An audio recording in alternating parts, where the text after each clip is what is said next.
Right Kamareddy జిల్లా GR కాలనీలలో ఇళ్లలోకి నీరు చేరింది మొత్తం కూడా జలదిగ్బంధం అయిందని చెప్పుకోవచ్చు కామారెడ్డి రైట్ ఇదే అంశానికి సంబంధించి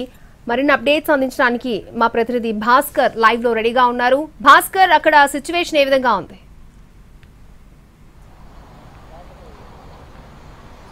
కామారెడ్డి జిల్లాలోని సగభాగం నిన్న అర్ధరాత్రి నుంచి మొత్తం కంప్లీట్ గా జలదిగ్బంధంలో చిక్కుకుందని చెప్పవచ్చు కామారెడ్డి జిల్లాలోని ఈ కామారెడ్డి పట్టణంతో పాటుగా రాజంపేట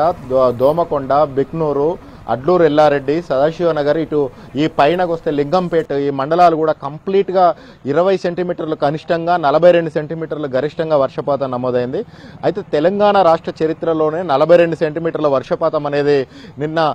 నిన్న అర్ధరాత్రి నుంచి ఈ రోజు వరకు కురిసిన వర్షం కనుక లెక్కేసుకుంటే రాజంపేట మండలం కామారెడ్డి జిల్లా రాజంపేట మండలంలో అరగొండ అనే విలేజ్ లో దాదాపు 42 సెంటీమీటర్ల వర్షపాతం నమోదైన పరిస్థితి ఉన్నది 42 సెంటీమీటర్ల వర్షపాతం అంటే ఒక భారీ వర్షం అని చెప్పవచ్చు 20 సెంటీమీటర్ల వర్షం అంటేనే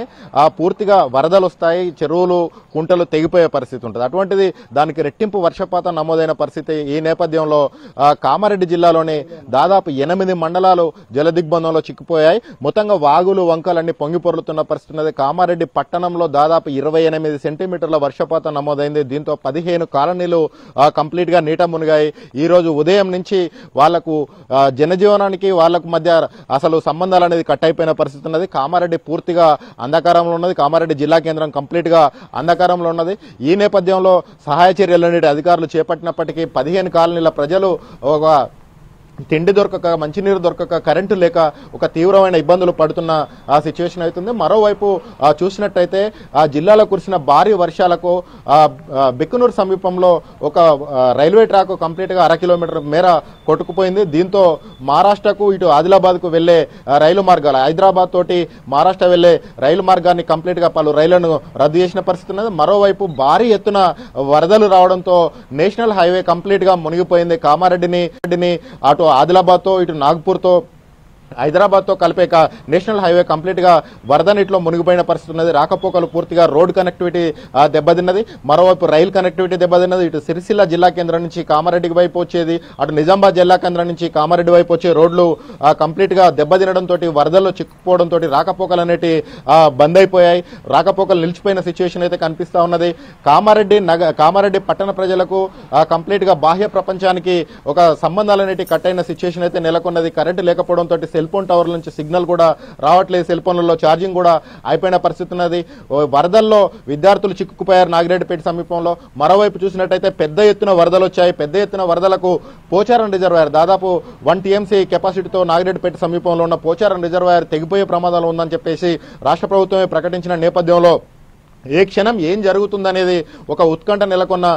పరిస్థితి అయితే ఉన్నది ఎందుకంటే ఈ రాత్రి కూడా రెడ్ అలర్ట్ జారీ చేసింది కామారెడ్డి జిల్లా అటు మెదక్ జిల్లాకు ఇటు ఎగువన ఉన్న ప్రాంతాల్లో భారీ వర్షాలు కురుస్తాయని చెప్పేసి రెడ్ అలర్ట్ వాతావరణ శాఖ జారీ చేసిన నేపథ్యంలో 30 సెంటీమీటర్లకు పైగా మరోసారి వర్షాలు కురిసే అవకాశం ఉన్నాయి రాత్రి నుంచి ఉదయం వరకు కురిసిన వర్షానికి అతలాకుతలమైన పరిస్థితి ఈ రాత్రి కూడా వర్షం కురిస్తే ఏం జరగబోతుందనేది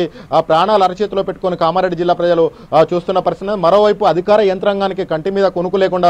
లేని పరిస్థితి అయితే కనిపిస్తా ఉన్నది ఎందుకంటే సహాయ చర్యల్లో ఎక్కడికక్కడ సహాయ చర్యల్లో ఈ జలదిగ్బంధంలో చిక్కున్న వాళ్ళను వరదల్లో చిక్కుకుపోయిన వారిని పలు కాలనీలు అటు రూరల్లో గ్రామాలు కూడా జలదిగ్బంధంలో చిక్కుపోయాయి మండలాలే మొత్తం రోడ్లు గ్రామాలకు సంబంధాలు లేని పరిస్థితి నేపథ్యంలో వాటన్నిటిని పునరుద్ధరించే చర్యలు మరోవైపు నీటిలో చిక్కుపోయిన వారిని సురక్షితంగా బయటికి తీసుకురావడానికి పునరావాస కేంద్రాలకు తరలించడానికి ఎప్పటికప్పుడైతే చర్యలు తీసుకుంటా ఉన్నారు రాష్ట్ర మంత్రులు రాష్ట్ర ప్రభుత్వం కూడా సీఎంఓ కార్యాలయం నుంచి ఎప్పటికప్పుడు ఆదేశాలు అయితే వస్తా ఉన్నాయి ఈ ఆదేశాల నేపథ్యంలో మంత్రుల దగ్గరుండి వరద పరిస్థితిని సమీక్షిస్తా ఉన్నారు మరోవైపు ఈ రాత్రి భారీ వర్షం కురిసే అవకాశం ఉన్న నేపథ్యంలో తగిన జాగ్రత్తలు తీసుకోవాలి నష్టం జరగకుండా చూడాలి ప్రాణ నష్టం జరగకుండా చూడాలి ప్రజల్ని లోతట్టు ప్రాంతాల ప్రజల్ని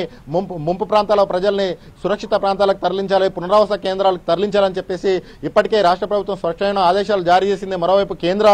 మంత్రి బండి సంజయ్ కూడా ఎన్డీఆర్ఎఫ్ బృందాలను ఫోన్ చేసి వెంటనే అప్రమత్తంగా ఉండాలని చెప్పేసి కామారెడ్డి ప్రాంతానికి తరలించారు అయితే ఎయిర్ రెస్క్యూ అంటే ఎయిర్ లిఫ్టింగ్ చేద్దామన్నప్పటికీ కూడా హెలికాప్టర్కు వాతావరణం సహకరించలేదు, ఎడతెరిపి లేకుండా వర్షం కురుస్తుంది. ఈ నేపథ్యంలో ఎయిర్ లిఫ్టింగ్ కూడా సాధ్యం కావడం లేదు. దీంతో ఎస్డీఆర్ఎఫ్ బృందాలు బోట్ల సాయంతో, తాళ్ల సాయంతో ఆయా కాలనీలకు మంచినీళ్లు అందించడం, తరలించగలిగే వీలున్న వాళ్ళను తరలించి పునరావాస కేంద్రాల్లో ఆశ్రయం కల్పించడం లాంటివి అయితే చేస్తా ఉన్నారు. మరోవైపు మానేరు నదికి పెద్ద ఎత్తున వరద వస్తుంది. అప్పర్ మానేరు జలాశయం నుంచి పెద్ద ఎత్తున మానేరు నది పరవాలు దొక్కుతా ఉన్నది. కింద ఉన్న మానేరు నదిలోని చిక్కుకుపోయి పలు ప్రాంతాల్లో పశువుల కాపర్లు, చేపల వేట వెళ్ళిన వాళ్ళు, పలు గ్రామస్తులు నదిలో చిక్కుపోయిన పరిస్థితి ఉన్నది. 5 పశువుల కాపర్లు ఇక్కడ నర్మాల వద్ద నదిలో చిక్కుకుపోయారు. వాళ్ళను లిఫ్ట్ చేయడానికి కానీ వాళ్ళను బయటికి తీసుకురావడానికి కానీ సాధ్యపడకపోవడంతో అధికారులు ఆహార పొట్లాలు డ్రోన్ ద్వారా అందిస్తున్న పరిస్థితి అయితే కనిపిస్తా ఉన్నది. అక్షయ, ఈ రాత్రి ఏం జరుగుతుంది అనేది ఒకటి ప్రాణాలు చేతిలో పెట్టుకొని భయంగా బిక్కుబిక్కుమంటూ బతుకు వెల్లదిస్తున్న పరిస్థితి అయితే కనిపిస్తా ఉన్నది. మరోవైపు చూసినట్టయితే విద్యా సంస్థలకు సెలవులు ప్రకటించారు. మరోవైపు రహదారి కనెక్టివిటీని, ఎక్కడైనా రహదారి కనెక్టివిటీని బైపాస్ నుంచి అయినా కూడా ఏ విధంగానైనా రహదారి కనెక్టివిటీని పునరుద్ధరించేందుకు అయితే అధికారులు చర్యలు తీసుకుంటున్నారు. ఈ నేపథ్యంలోనే ఈ రాత్రి కురిసే వర్షం ఏ విధంగా ఉండబోతుంది, వాతావరణ శాఖ ఇచ్చిన హెచ్చరికల నేపథ్యంలో అధికారులకు ఇటు ప్రజలకు కంటి మీద కొనుకు లేకుండా పోయిందని చెప్పవచ్చు. అక్షయ, భాస్కర్, ఎప్పుడైనా ఇంత పెద్ద మొత్తంలో కామారెడ్డి మునిగిన సందర్భాలున్నాయా? అక్షయ, ఇక్కడున్న మాచారెడ్డి ప్రాంతంలో మనం ఉన్నాం. మాచారెడ్డి ప్రాంతంలోని గ్రామస్తులను, అంటే వృద్ధులను, 70 ఏళ్లకు పైబడ వృద్ధులను గనక మనం వాళ్ళను పలకరించిన సందర్భంలో ఇంత భారీ వర్షాన్ని తాము ఎప్పుడు చూడలేదు అని చెప్పేసి చెప్తున్నారు. మనం ఒక్కటి పరిశీలించవచ్చు అక్షయ, 42 సెంటీమీటర్ల వర్షం అంటే దాదాపు 420 మిల్లీమీటర్ల వర్షం. 420 మిల్లీమీటర్ల వర్షం అంటే రాజస్థాన్ రాష్ట్ర సగటు వర్షపాతం వచ్చేసి 500 మిల్లీమీటర్లు. అటువంటిది ఇది ఒక్క రాత్రిలో కేవలం 12 గంటల వ్యవధిలోనే 420 మిల్లీమీటర్ల వర్షపాతం నమోదైందంటే పరిస్థితి ఏ విధంగా ఉందనేది అర్థం చేసుకోవచ్చు. ఒక ఏడాదిలో కురిసే వర్షం, ఎడారి ప్రాంతాల్లో, కరువుపీత ప్రాంతాల్లో ఒక ఏడాదిలో కురిసే వర్షం కేవలం 12 గంటల వ్యవధిలోనే కురిసిందంటే జల విలయం ఏ విధంగా ఉంది. అయితే ఇదంతా వరదలు తగ్గిన తర్వాత నష్టాన్ని ఒక అంచనాకు వచ్చే అవకాశాలున్నాయి. ఏ మేరకు నష్టం జరిగిందనేది వరదలు తగ్గితే కానీ తెలిసే అవకాశాలు అయితే లేవు. ఓకే భాస్కర్.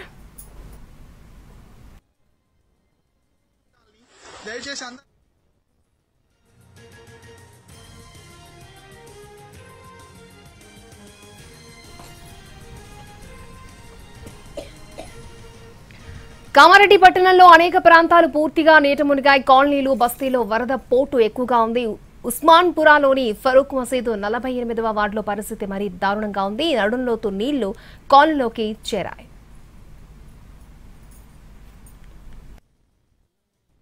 ఎప్పుడైతే